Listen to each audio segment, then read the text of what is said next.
Let me read from the complaint filed by his wife, Rochelle. Yes. Who went to the game yesterday and issued a statement saying Oakland, that the team, nothing is more important to the family than the team, and that she's not a racist. But then you say there's video of them together. Then Rochelle and Donald went to dinner? This jumps out this morning. They're leaving a restaurant, and then TMZ paparazzi run up and ask, is this true? Is what happened? Or are you racist? And all that stuff. He's not, Donald isn't saying anything. Shelly jumps in front because she's driving, and she goes, she screamed, of course not. It sounds, the tape sounds like it was altered after he said, well, isn't the tape speaks for itself. So she's defending him to the hilt, angrily, vehemently. The night of the game that they just got their asses kicked. She said, and during the game, she said, I do not condone those statements that you heard. I do not believe in them. I am not a racist. I have never been. I never will be. The team is the most important thing to my family. So earlier this month, she filed a lawsuit against the girlfriend, claiming embezzlement because she says that he's giving away essentially their community property to his girlfriend. And just a couple of little fun things from the document that I think is worth reading. And it appears that the recording came out of the litigation to some extent. This is an action brought by a very angry wife whose husband is a highly public figure and who is well known to be, quote, keeping women other than his wife, and who has done so for very many years with a big toothy grin, brandishing his sexual prowess in the faces of the paparazzi and caring less what anyone else thought, the least of which his own wife. One more paragraph. The quote-unquote relationship between Mr. Donald T. Sterling and Ms. V. Stiviano was open, notorious, obvious, and long-standing. Ms. Stiviano attended hundreds of events, participated in myriad chariot functions sponsored by Mr. Sterling, and was a veritable fixture at his business offices for the last 4 years. Mrs. Sterling was very frequently accompanying Mr. Sterling at events wherein she and V. Stiviano were integrally involved in the charitable functions themselves. The great thing about that from the document is I can't even tell which lawyer filed it. I'm like, wait, that's the wife? No, that's her. It's an odd relationship. Yeah. I mean, basically, Sterling bought her over $1 million worth of cars and other gifts. And the wife wants it back, or she's angry at this woman. Why now? Why not 3 years ago? Who knows? But he's had a history of having women on the side.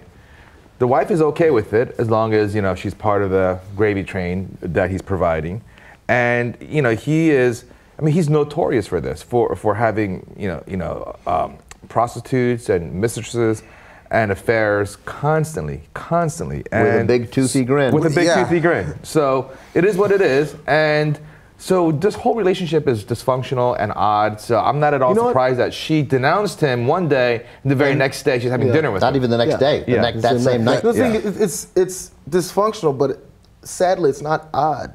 It's the way a lot of rich guys are in cities like New York and LA. Like, they have this harem of women, and then just because they keep paying out enough, they all cooperate and go along with it. And you know what? And you don't really know it until you really get near it and experience it. Like, this is real, and it happens, and women go along with it and go, yeah, it's my boyfriend. It's like they live in Utah or something. It's almost like there's a special brand of racism for rich people in a weird way. I can't imagine anyone that wasn't rich having the type of racism where they could date someone that they're racist against. See, that strikes me as a very rich person's kind of thing. It is, and it's very much, it is Michael Fassbender in 12 Years a Slave. It's the kind of thing, I think Steve hit on it. It is a complete dismissal of their humanity. Exactly. The one thing on that last thing, it's like a little toy, and it's exciting. It doesn't really count. Which is why he actually truly doesn't think he's a racist, because he says, I associate with black people, but the thing is, that's because that's within my job, my business, and you can associate with them too. He doesn't like how it looks, because there's this lower level of people. They're black. You do things because you have to do things with them, but when it comes to really taking them into your personal life, they're not worth it.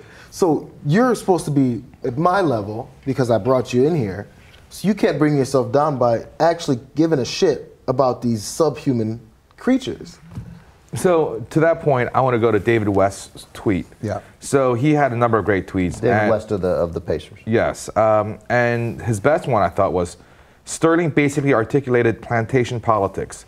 Make money off the bucks, lay with the women, no association in public, good or bad. Absolutely right. Yeah. You know, so I mean, you own everyone.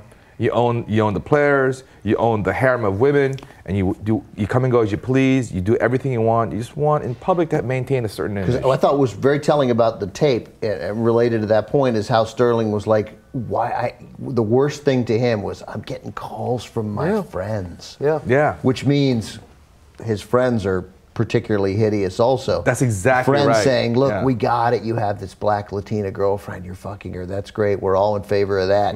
But she's out there with these other black people publicly. Donald, take care of this.